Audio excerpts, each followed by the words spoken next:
topic after drift velocity becomes relation between current and the drift velocity.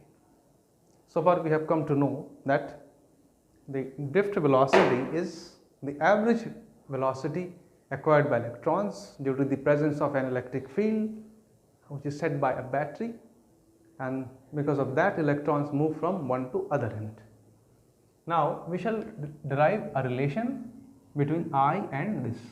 Again consider this is a conductor, its length is L, having a cross section A, connected by a cell, providing a battery, providing a voltage of V, and this will set up an electric field in this direction. And we know that the relation between electric field and the potential is given by this. Now consider N is the number of electrons in unit volume of the conductor. That is, if N is equal to 10,000, suppose, let's take an example, N is equal to 10,000, it means a conductor having a area of 1 and 1 meter length, 1 meter depth and 1 meter width, that is, its volume becomes 1 meter cube.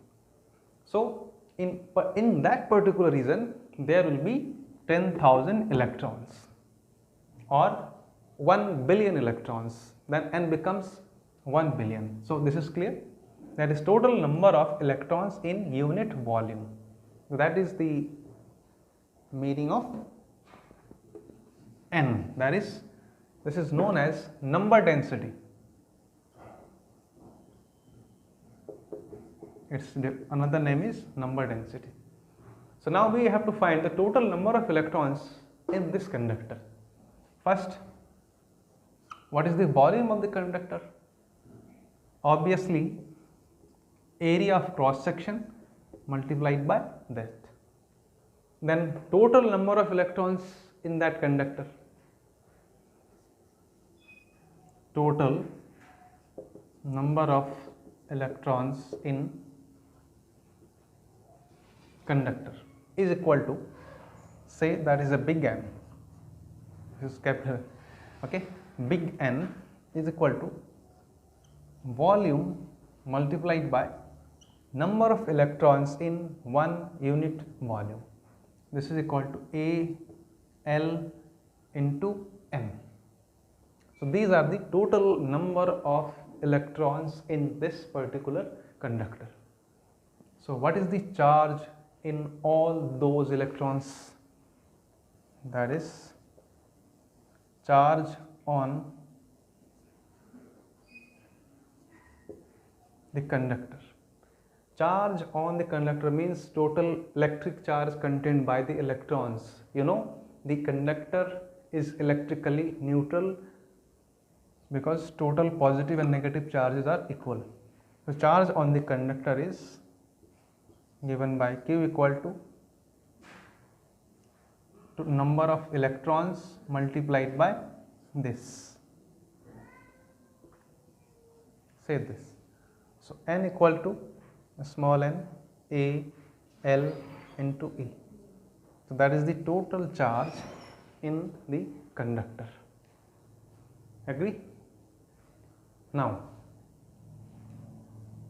we have to find how much time an electron takes in moving from this to that end.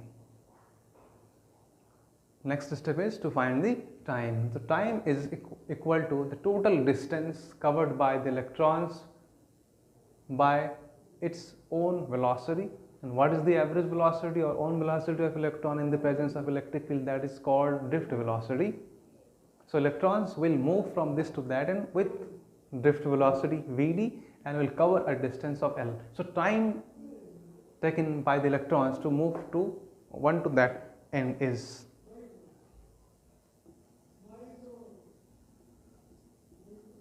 time taken by electrons to move from one to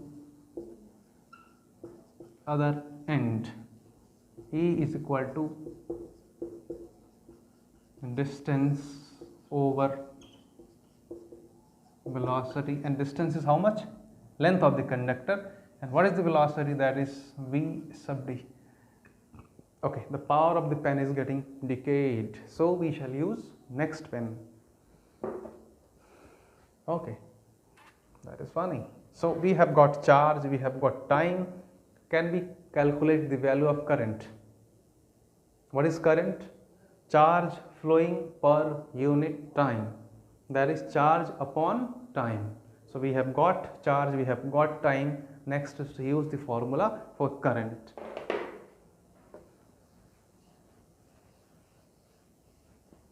That is, now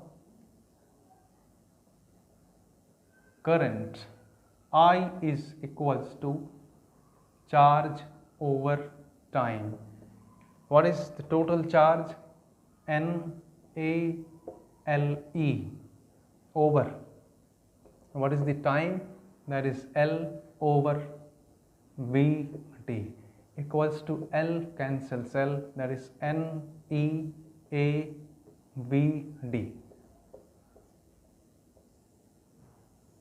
That is the value of the current. Now what is the value of Vd? Again we know that NeA, Vd equals to small e capital E over m into tau, that is N E square, then A E upon m into tau. That is one more relation, that is I and electric field, current and electric field relation, and that is relation between, according to our topic, that is current and drift velocity. I equal to NeAVd. Vd is drift velocity. That is the required goal achieved according to this relation.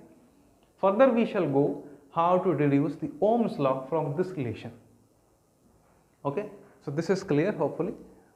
Not very tough. First you count the total amount of charge flowing through the conductor, then what is time taken by the charges inside the conductor, and then use the formula current equal to charge per unit time. That's it. Nothing very complicated, but just repeat it, revise it.